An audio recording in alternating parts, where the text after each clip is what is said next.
warahmatullahi wabarakatuh.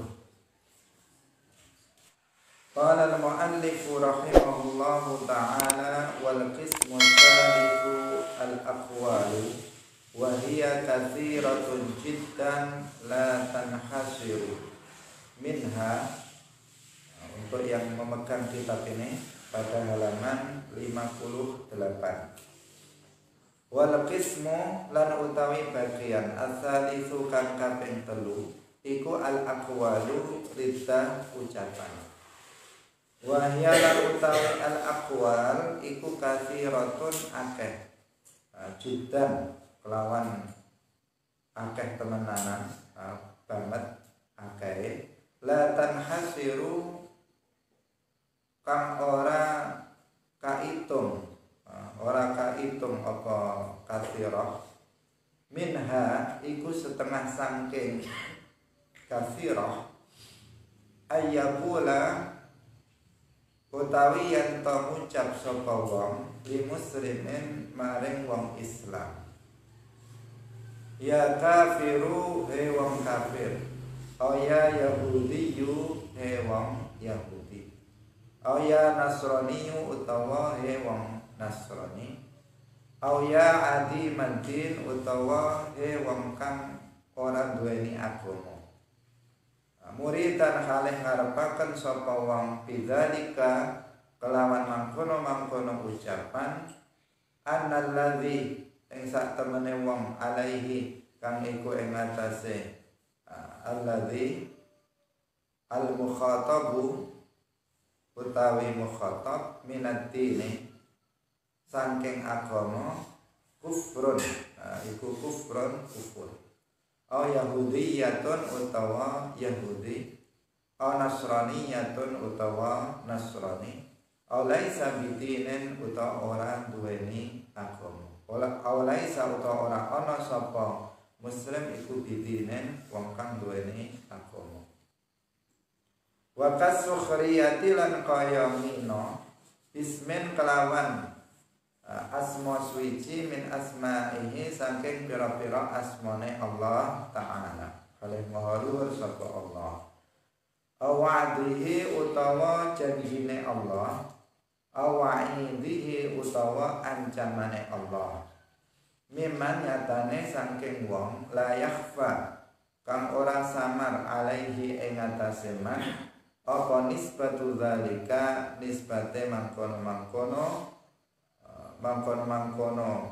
wa'ad wa'id ilaihi maring Allah subhanahu wa ta'ala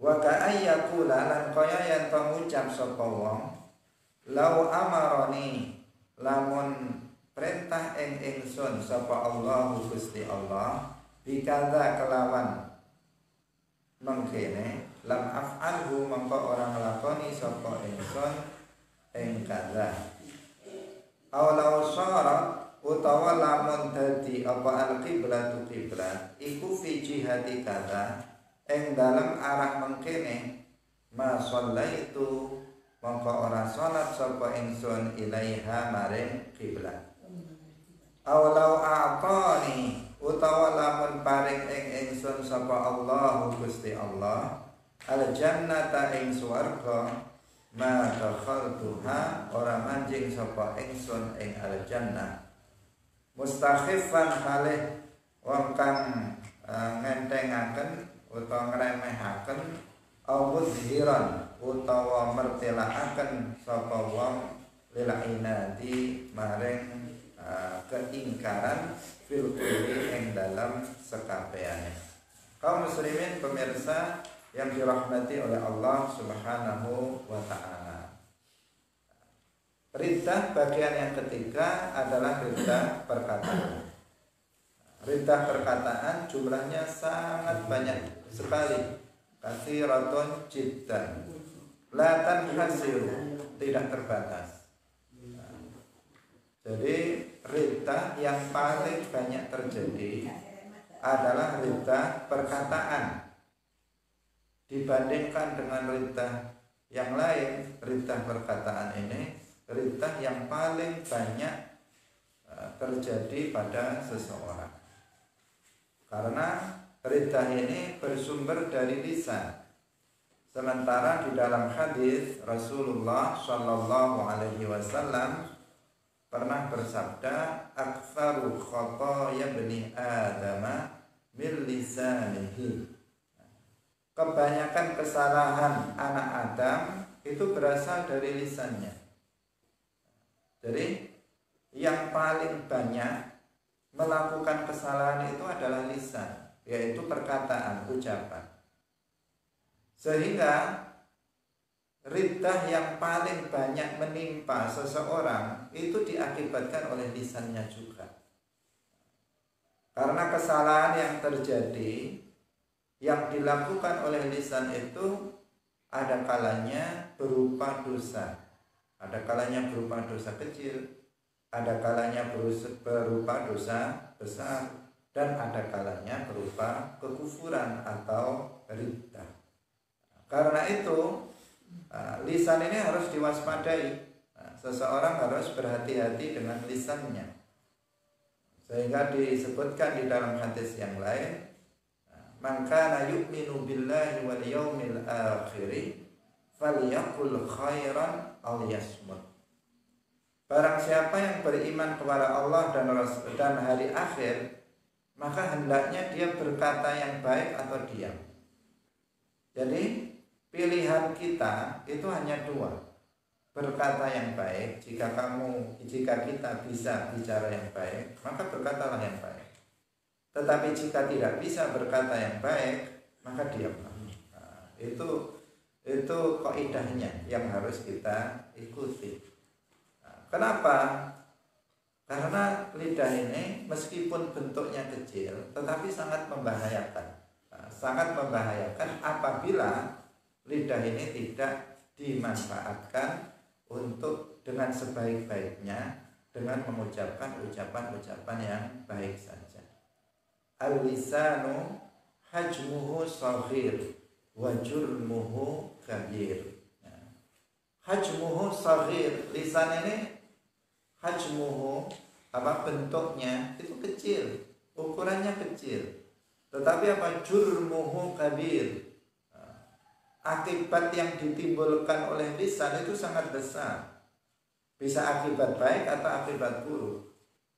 Dengan lisan seseorang, orang kafir, misalnya dia mengucapkan dua kalimat syahadat, dia mengatakan la ilaha illallah Muhammadur Rasulullah. Dengan dua ucapan saja, yang asalnya itu neraka menjadi surga dengan ucapan. Tanpa mengucapkan dua kalimat syahadat, orang kafir nggak bisa masuk Islam. Seperti yang sudah kita terangkan sebelumnya. Sebaliknya dengan satu ucapan saja, seseorang juga bisa keluar dari Islam. Hanya seseorang misalnya mengatakan satu ucapan, dia mengatakan Allah itu nggak adil, satu ucapan, itu seseorang sudah keluar dari Islam. Karena itu lisan ini meskipun bentuknya kecil, tetapi ini akibatnya sangat besar. Jika digunakan untuk hal-hal yang baik, maka akan melahirkan pahala yang sangat banyak. Tetapi jika lisan itu tidak digunakan untuk mengucapkan perkataan yang baik, maka bisa sebaliknya, bisa melahirkan dosa-dosa yang sangat banyak. Bahkan lisan itu bisa mengeluarkan seseorang dari Islam dengan sebab ucapannya, meskipun misalnya hanya satu ucapan saja. Karena itu lisan ini harus kita waspadai. Kita harus berpikir sebelum berbicara, sebelum mengeluarkan kata-kata, maka kita pikirkan baik-baik. Apakah perkataan yang akan aku ucapkan ini itu bermanfaat atau tidak? Jika bermanfaat, teruskan ucapkan. Jika tidak bermanfaat untuk agama kita, maka jangan ucapkan. Sehingga Syekh Abdullah Al-Harari rahimahullah dan juga para ulama lainnya itu mengatakan, alaika bitulis samti ya sahibal hija litaslama fid dunya wa yaumil qiyamah.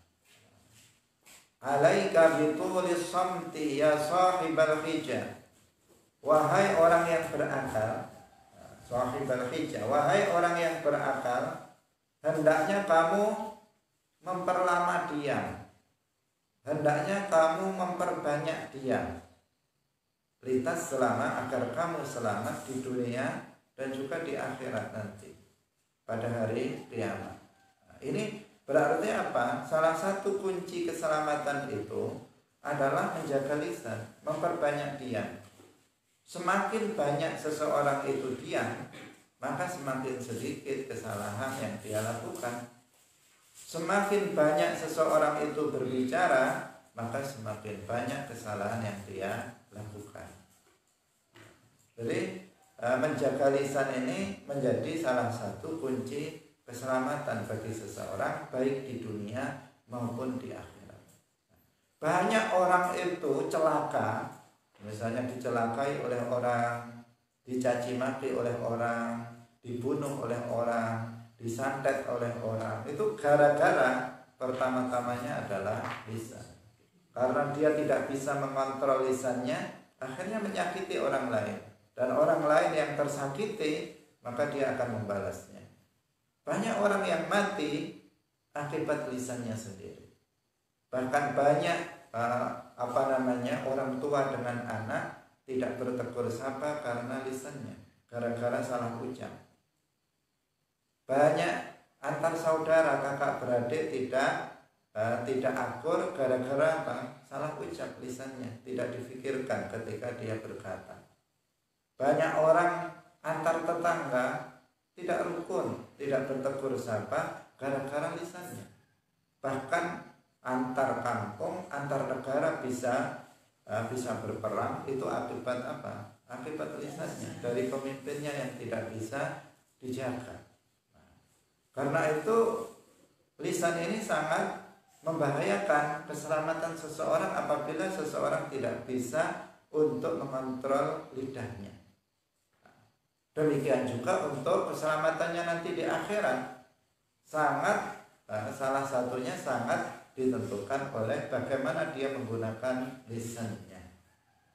Kalau seseorang asal mengucap saja, maka ucapan itu terkadang bisa menimbulkan dosa kecil, bisa menimbulkan dosa besar, bahkan bisa menimbulkan kekufuran, keluar dari Islam. Nah, berikut ini kita akan berikan beberapa contoh ucapan yang nggak boleh diucapkan. Jika seseorang itu mengucapkannya, maka seseorang bisa jatuh kepada riddah. Yaitu yang pertama adalah ayyaqula li muslimin ya kafiru au ya yahudiyyu au ya nasraniyyu au ya adimaddin muridan bidzalika anna alladhi alaihi al-mukhatabu min ad-dini kufrun au yahudiyyatun au nasraniyyatun au laisa bidinin. Nah, yang pertama adalah ketika ada seseorang berkata kepada seorang muslim, memanggil seorang muslim. Jadi yang dipanggil ini si A ini misalnya, itu jelas-jelas muslim, agamanya Islam, jelas-jelas dia adalah seorang muslim. Kemudian orang ini mengatakan kepada si A yang muslim itu, dia mengatakan, hei kafir. Dia mengatakan seperti itu. Dia mengatakan, hei kafir, hei Yahudi, hei Nasrani, hei orang tak beragama.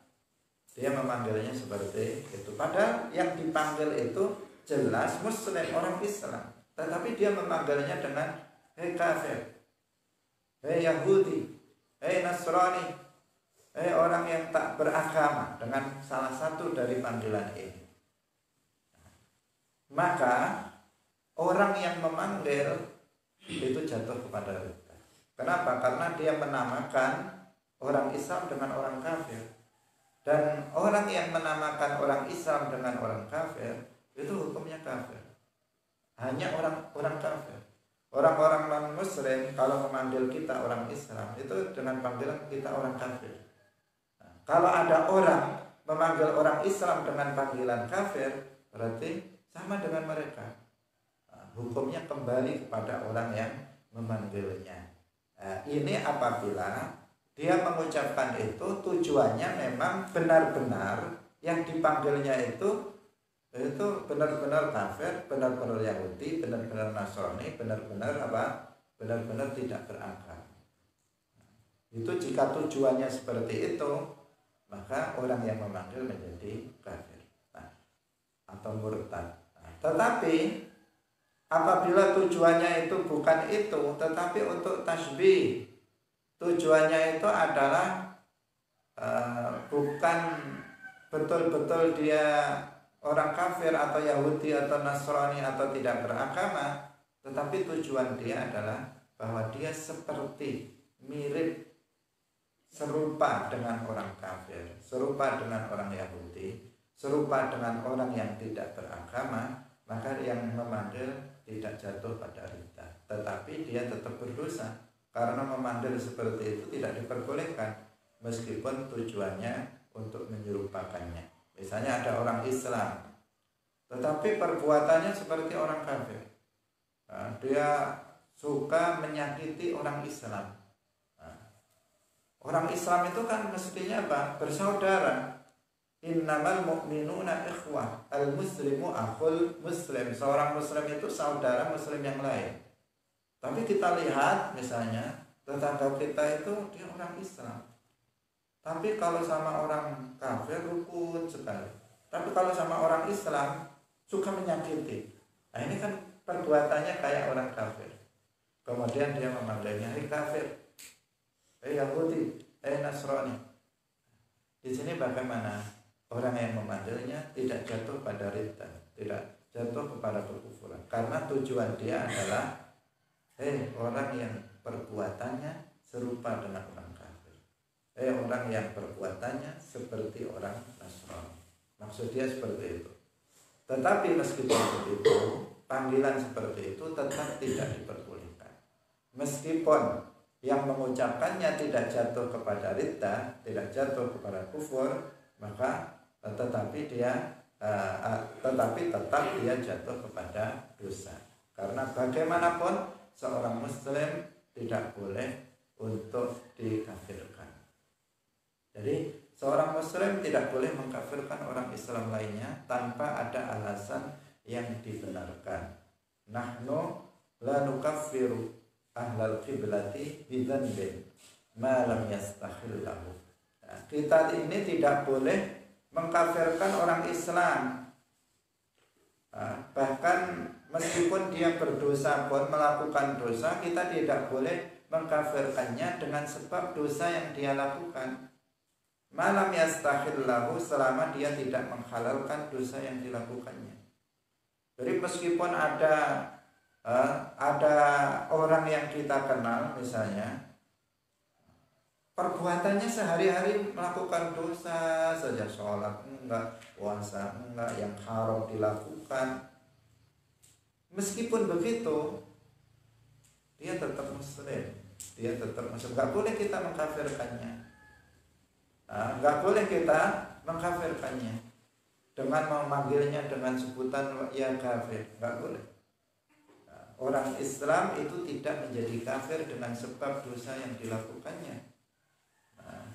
Tetapi orang Muslim itu bisa menjadi kafir dengan sebab yang sedang kita bahas ini, ucapan-ucapan, keyakinan-keyakinan, perbuatan-perbuatan yang kufur. Tapi dengan meninggalkan perkara yang wajib atau melakukan perkara yang haram, seorang muslim tidak kemudian berubah menjadi kafir selama dia tidak menghalalkannya. Kayak kemarin sudah kita bahas, kalau dia misalnya mengharamkan zina, mengharamkan liwat, menghalalkan. Kalau seseorang misalnya menghalalkan zina, menghalalkan liwat, menghalalkan mencuri misalnya, maka dia bisa jatuh pada ridha. Tetapi kalau seseorang mencuri dengan tetap meyakini mencuri itu haram, maka dia tetap muslim, dia tetap hukumnya menjadi seorang muslim, tidak kemudian keluar dari Islam dengan sebab dosa tersebut. Karena itu hati-hati, jangan sampai kita mengkafirkan orang Islam tanpa ada sebab yang dibenarkan, tanpa ada sebab yang dibenarkan oleh syara. Karena zaman sekarang banyak sekali kelompok yang suka mengkafir-kafirkan orang lain, kelompok yang tidak orang yang tidak bergabung dengan kelompok mereka itu dikafirkannya tanpa ada alasan sama sekali. Seperti kelompok Wahabi, sekedar orang melihat ziarah Wali Songo langsung dicap musyrik, kafir. Sekedar melihat orang misalnya memperingati Maulid Nabi, tawasul, tabarruk dengan wali, langsung dikafirkannya. Ini bagaimana mengkafirkan orang sembarangan, padahal ziarah, kemudian tawasul, tabarruk diajarkan oleh Nabi. Secara tidak langsung mereka juga mengkafirkan, mensyirikkan Rasulullah Shallallahu Alaihi Wasallam. Hati-hati dengan kelompok ini, kelompok yang suka mengkafirkan orang lain. Tetapi apakah berarti nggak ada orang kafir? Ya ada. Berdasarkan ini yang kita pelajari ini adalah sebab-sebab syar'i, sebab-sebab yang dijelaskan oleh syariat yang bisa menyebabkan orang keluar dari Islam ada.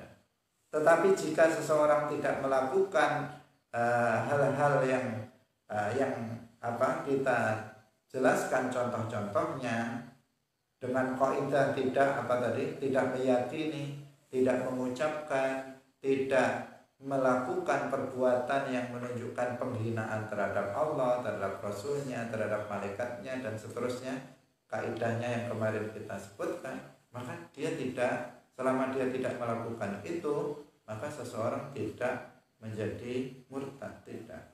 Karena itu nggak boleh seseorang itu mengkafirkan orang lain tanpa ada sebab yang dibenarkan oleh agama. Kaum muslimin pemirsa yang dirahmati oleh Allah Subhanahu wa taala. Wa kasukhriyati bismin min asma'ihi ta'ala aw wa'dihi aw wa'idihi mimman la yakhfa 'alaihi nisbatu dzalika ilaihi subhanahu wa ta'ala. Di antara contoh hina perkataan adalah menghina salah satu dari nama-nama Allah, atau menghina janjinya, menghina ancamannya bagi orang yang tidak samar baginya, penisbatan hal-hal itu kepada Allah Subhanahu wa ta'ala. Jadi seseorang mengetahui, ini ketentuannya, seseorang mengetahui bahwa ini adalah nama Allah, ini adalah salah satu dari Asmaul Husna. Kemudian dia mengatakan tentang nama-nama Allah itu dengan apa? Bahwa nama itu jelek, bahwa nama itu adalah nama yang buruk. Maka ini bisa menyebabkan seseorang keluar dari Islam.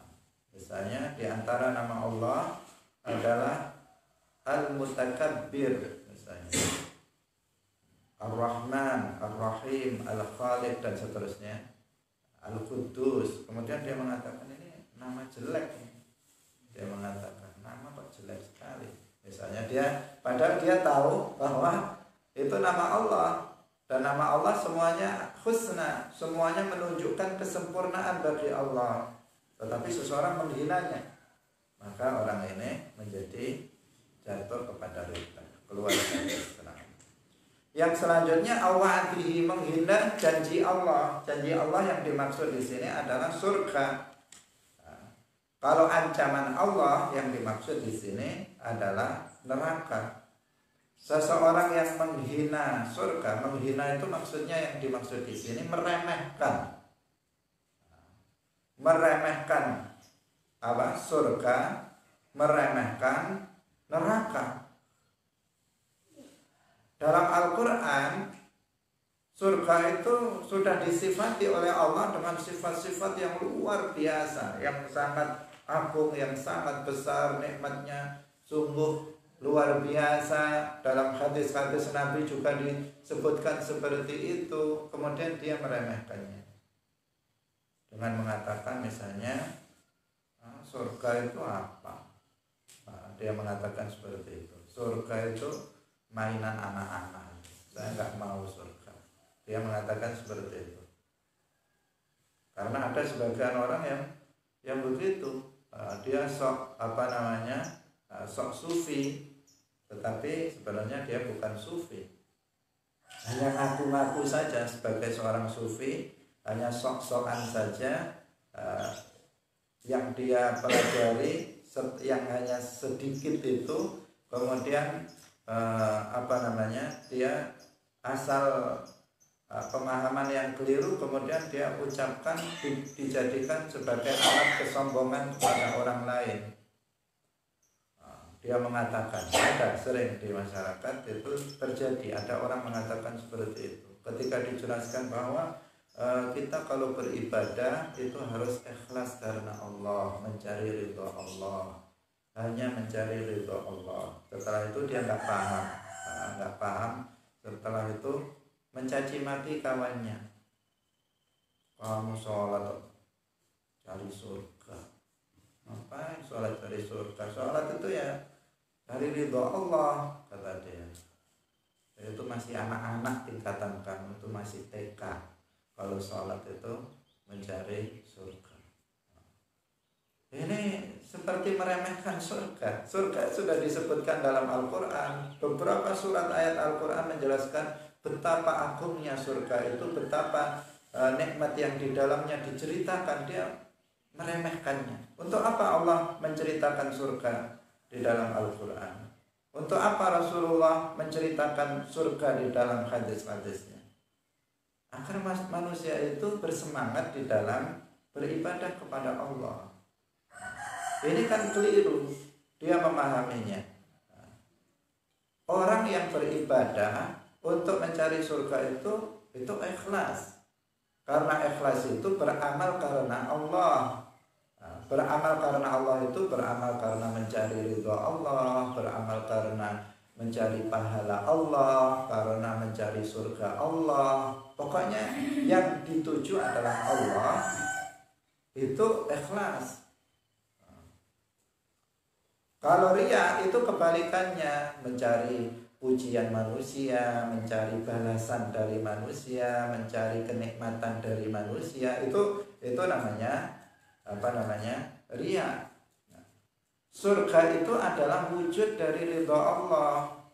Kalau seseorang itu mencari surga, artinya mencari ridho Allah, sama dengan itu. Jadi surga Allah itu sama dengan ridho Allah. Apakah, pertanyaannya, apakah Allah akan memasukkan surga orang yang tidak diridhoinya? Pasti tidak. Orang yang dimasukkan surga adalah orang yang diridhoi oleh Allah. Kalau seseorang minta dimasukkan surga, artinya dia meminta ridho Allah. Karena surga adalah wujud dari ridho Allah, neraka adalah wujud dari murka Allah. Maka kalau seseorang kemudian meremehkan surga karena itu, ini berbahaya sekali. Berbahaya sekali. Itu bisa merusak akidah. Karena surga itu sudah disebutkan dalam Al-Quran dan diperintahkan kita untuk menuju surga. Wasari'u ila magfiratin min rabbikum wa jannatin 'arduha as-samawati wal ardh. Diperintahkan. Kita juga diperintahkan meminta surga. Allahumma adkhilnal jannah. Allahumma adkhilnal jannah. Ya Allah, masukkan kami ke dalam surga. Dalam hadis disebutkan kita itu apa? Diajarkan untuk berdoa minta surga, itu diajarkan. Masa Nabi mengajarkan tidak ikhlas? Idza sa'altal jannata fas'alil firdausal a'la. Jika kamu meminta surga, kata Nabi, maka mintalah surga Firdaus. Itu perintah Nabi untuk berdoa seperti itu. meminta dimasukkan ke dalam surga. Bagaimana seseorang kemudian mengatakan nggak boleh seseorang itu beramal agar masuk surga, sementara Nabi memerintahkan kita berdoa meminta surga dan beramal agar kita masuk ke dalam surga. Nah, memang ada sebagian ulama yang kemudian membuat tingkatan-tingkatan ikhlas, tetapi semuanya itu adalah ikhlas, hanya bertingkat-tingkat, bukan kemudian itu nggak ikhlas. Nggak ada satu orang ulama pun yang mengatakan itu tidak ikhlas.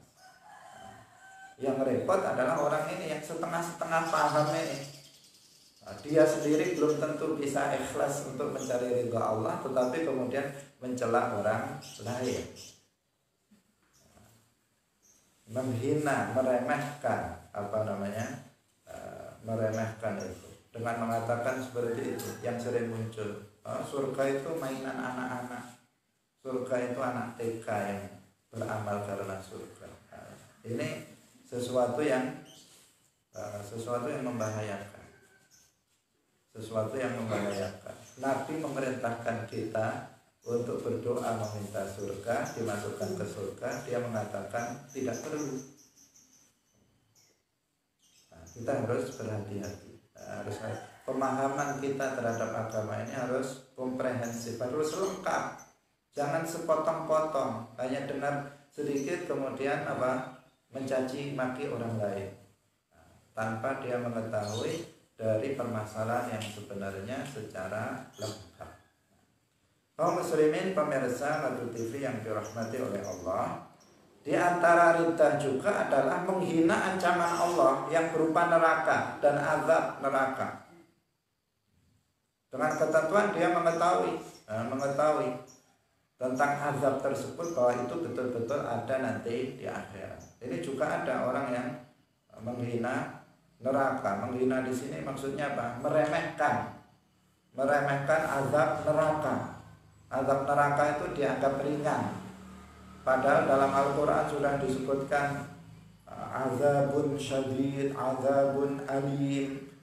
Disebutkan neraka itu bi'sal qarar, tempat diam yang paling buruk, azabnya sangat pedih, azabnya sangat berat.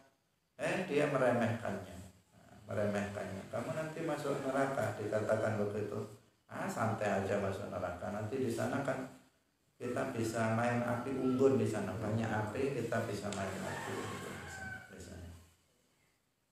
Nanti kamu masuk neraka, dia mengatakan santai aja, nanti di sana banyak artis. Di sana nanti banyak teman-temannya, artis-artis temannya. Bisa ketemu sama artis Hollywood misalnya dan sebagainya. Meremehkan sekali terhadap neraka. Orang yang semacam ini bisa jatuh kepada kekufuran. Bahaya sekali. Meremehkannya. Ini meremehkan yang Allah di dalam Al-Quran, Rasulullah dalam hadisnya itu mensifati neraka itu begitu dahsyat azabnya. Dia malah kemudian meremehkannya, bahwa neraka itu apinya sangat panas, sangat jauh lebih panas dibandingkan api di dunia. Bahwa orang di neraka tidak satu detik pun kuat menanggung panasnya api neraka. Bahwa ketika mereka meminta minum misalnya, maka akan diberikan minuman yang sangat panas. Jika dia minum, maka semua badannya akan hancur karena panasnya. Tetapi jika dia tidak minum, dia sangat kehausan. Dan seterusnya. Banyak sekali azab-azab neraka yang diceritakan dalam Al-Quran maupun hadis. Kemudian seseorang meremehkan neraka itu, seakan-akan neraka itu sesuatu yang ringan. Ada lagi yang mengatakan neraka itu rumah sakit. Neraka itu rumah sakit. Orang yang di neraka itu seperti orang sakit, kalau sudah sembuh nanti dikeluarkan. Padahal neraka itu adalah darul azab, tempat penyiksaan. Ada juga orang yang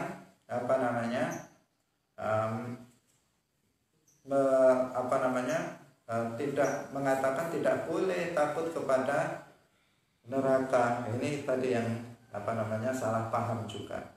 Dia mengatakan tidak boleh takut kepada neraka. Padahal Rasulullah mengajarkan kita untuk takut kepada neraka. Dan kita ditakut-takuti memang dalam Al-Quran maupun hadis itu ditakut-takuti dengan neraka. Dan tugas Nabi itu memang seperti itu. Tugas Nabi sejak Nabi Adam sampai Nabi Muhammad itu at-tabsyir wal inzar. At-tabsyir wal inzar. At-tabsyir artinya memberikan kabar gembira kepada orang-orang yang mau beriman, yang mau taat, diberi kabar gembira dengan pahala, dengan surga nanti di akhirat. Dan inzar memberikan ancaman, peringatan kepada orang-orang yang nggak mau beriman dan tetap kafir dan berbuat maksiat dengan ancaman azab neraka nanti di akhirat. Itulah tugas para nabi. Jika seperti itu, bagaimana kemudian seseorang meremehkannya, meremehkan apa? Surga, juga meremehkan neraka. Tidak diperkenankan sama sekali seseorang meremehkan surga atau meremehkan neraka. Itu adalah sesuatu yang pasti adanya, sesuatu yang pasti adanya nanti pada hari kiamat. Neraka untuk orang-orang kafir dan surga untuk orang-orang yang beriman. Kaum muslimin pemirsa yang dirahmati oleh Allah Subhanahu wa ta'ala. Takut terhadap neraka, seseorang beramal karena takut terhadap masuk neraka, ini diperbolehkan. Diperbolehkan. Begitulah yang dilakukan oleh para aulia zaman dahulu. Sayyidina Ali bin Abi Thalib, aulia Allah, termasuk wali Allah yang termulia setelah Abu Bakar, Umar, Utsman. Beliau mengatakan, inni idza ata'tullaha rajautu thawabahu. Sesungguhnya aku jika berbuat taat kepada Allah, maka aku mengharapkan pahalanya. Wa idza asaituhu khasyitu 'iqabahu. Jika aku itu berbuat maksiat kepada Allah, maka saya takut siksanya. Apakah Sayyidina Ali tidak ikhlas ya? Gimana Sayyidina Ali Pak cari pahala ya?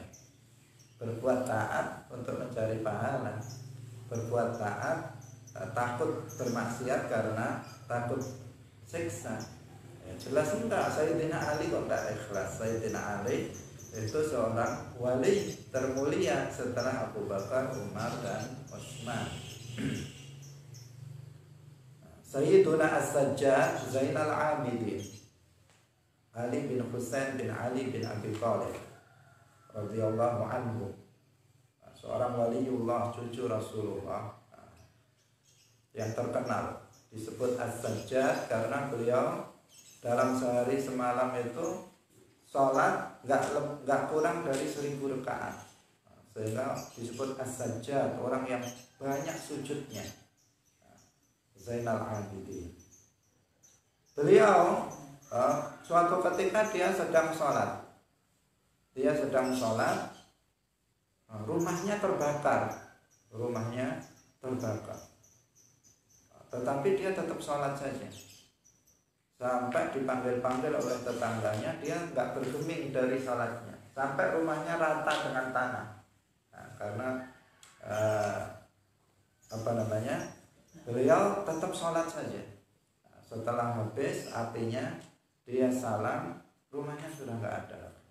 Nah, dia nggak terbakar karena dia seorang wali. Nah, dia seorang waliullah, karomahnya dia tidak terbakar. Ketika ditanya, kenapa kamu tidak menyelamatkan diri tadi? Dia mengatakan, syughiltu binaril akhirah min narid dunya.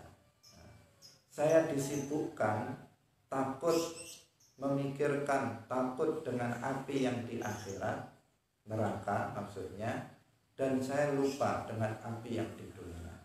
Itu saking khusyuknya dalam sholat, dia saking takutnya kepada neraka, api yang ada di akhirat nanti, sehingga sampai-sampai dia lupa dengan api yang ada di sekitarnya. Nah, itu Itu salah satu contoh bagaimana kekhusyukan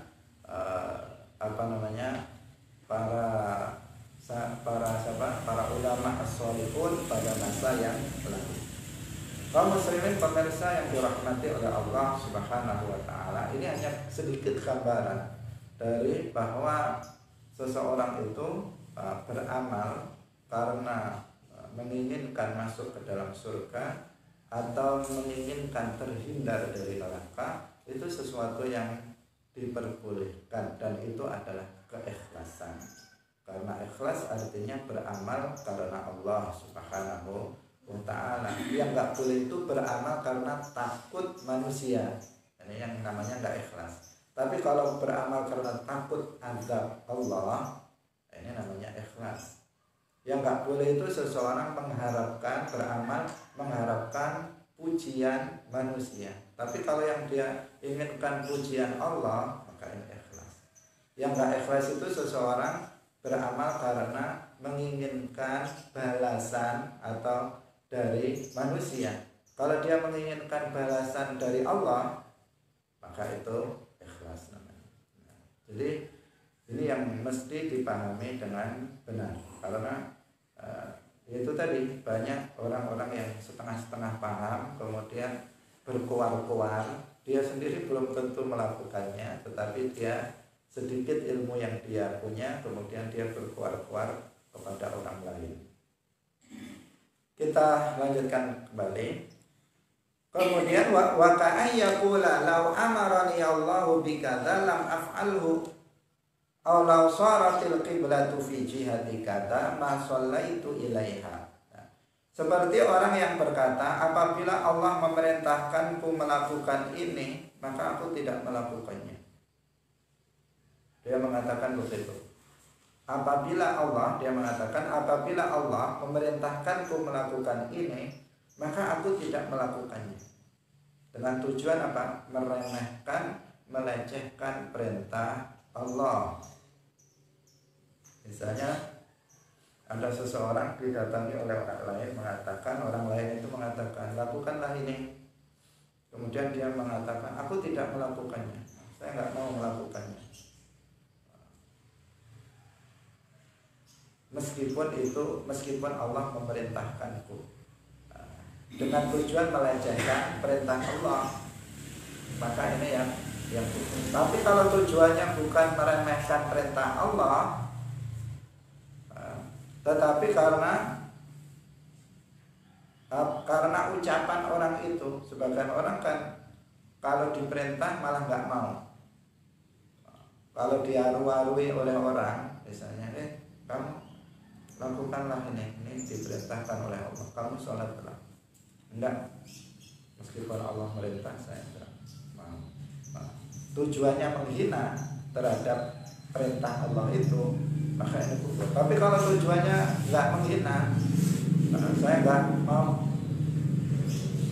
Enggak maunya itu karena kamu nyuruh saya melakukannya. Kalau kamu enggak nyuruh, kalau bukan kamu yang nyuruh tapi orang lain, saya mau. Tapi karena dia itu sentimen sama dia, itu kalau dia yang nyuruh dia nggak mau, itu tidak kufur.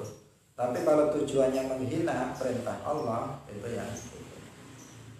Kemudian yang selanjutnya, atau seseorang berkata, apabila kiblatnya menjadi di arah sana, maka aku tidak akan sholat menghadap ke sana, dengan tujuan untuk melecehkan kiblat. Kiblat itu syiar Islam. Maka orang tersebut juga jatuh pada riddah jika tujuannya adalah untuk melecehkan. Itu yang riddah jika tujuannya adalah untuk melecehkan. Tetapi jika tujuannya tidak untuk melecehkan kiblat,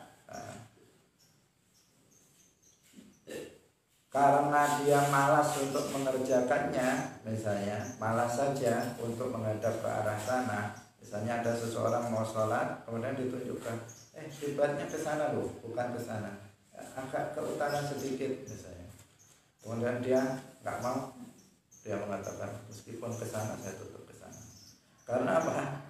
Karena dia sebagian orang itu kalau diberi nasihat apa gengsi, nggak mau dia menerima, nggak mau menerima. Dia tahu arahnya ke sana. Tapi karena dia yang ngomong, seandainya bukan dia mau. Tapi karena dia yang ngomong, yang dia nggak sukai itu, orang yang nggak sukai, maka kemudian dia mengatakan enggak, meskipun ke sana saya tetap ke sana. Itu kalau dia karena males saja, itu tidak ridha. Tapi kalau tujuannya untuk menghina, melecehkan kiblat, maka itu yang menjadikan seseorang jatuh kepada ridha. Kita lanjutkan. Aulau a'tani Allah, atau qala law a'tani Allahul jannata ma dakhaltuha mustakhiffan aw mudhiran lil 'inabi fil kulli. Di antara perintah perkataan, apabila seseorang berkata, apabila Allah memberiku surga, maka aku tidak akan memasukinya. Kalaupun dia mengatakan, kalaupun Allah itu memberi saya surga, saya nggak akan memasukinya. Tujuannya untuk melecehkan surga. Nggak mau saya masuk surga. Meskipun Allah itu ngasih saya surga, saya nggak mau masuk dalam surga. Tujuannya melecehkan surga, meremehkan surga. Maka ini adalah ridha. Ini adalah termasuk ridha. Tetapi seseorang yang mengatakan itu, misalnya tujuannya meskipun Allah memberiku surga, aku ridho kepada Allah tanpa aku harus memasukinya, maksudnya seperti itu, maka ini tidak kufur. Tetapi jika tujuannya itu adalah untuk meremehkan, ini yang menjadi kufur. Jadi kaum muslimin pemirsa yang dirahmati oleh Allah, di sini yang harus kita perhatikan adalah ucapan-ucapan yang beberapa ucapan di belakang ini, yaitu ketika seseorang mengatakan misalnya, meskipun Allah memerintahkanku melakukan ini, saya nggak mau melakukannya. Meskipun kiblatnya di sini, saya nggak mau sholat menghadap ke sana. Atau dia mengatakan, meskipun Allah memberikanku surga, aku tidak memasukinya. Ini perkataan ini itu menjadi ridha atau kufur jika niatnya itu adalah untuk melecehkan, meremehkan terhadap perintah Allah, meremehkan terhadap kiblat, meremehkan terhadap surga. Tetapi jika tujuannya bukan itu, bukan untuk meremehkan hal-hal itu, maka hukumnya tidak kufur, tidak ridha. Jadi harus kita berhati-hati dalam berucap, karena kebanyakan kekufuran itu berasal dari lisan. Kalau kita mau melucu, kalau kita mau melawak, kalau kita mau guyonan, maka jangan menggunakan tema-tema agama. Jangan neraka dijadikan sebagai bahan guyonan. Sering di jalan-jalan itu neraka, surga dijadikan bahan guyonan. Jangan. Kalau mau guyonan, masalah dunia saja yang dibuat guyonan. Masalah dunia saja. Misalnya masalah apakah itu sawah, apakah apa, itu yang temanya itu saja, tema-tema duniawi. Jangan ilmu agama, majelis ilmu, kitab, Al-Quran, surga, neraka, akhirat dibuat guyonan. Jangan. Karena itu bisa membahayakan jika ada unsur pelecehan, penghinaan, peremehan terhadap hal-hal itu, maka bisa menyebabkan seseorang itu keluar dari agama. Jagalah lisan kita, berpikirlah sebelum kita berkata-kata agar kita selamat baik di dunia maupun di akhirat, khususnya di akhirat nanti. Ini satu kata yang kita ucapkan bisa berakibat sangat fatal, karena bisa mengeluarkan seseorang dari Islam dengan sebab ucapannya tersebut.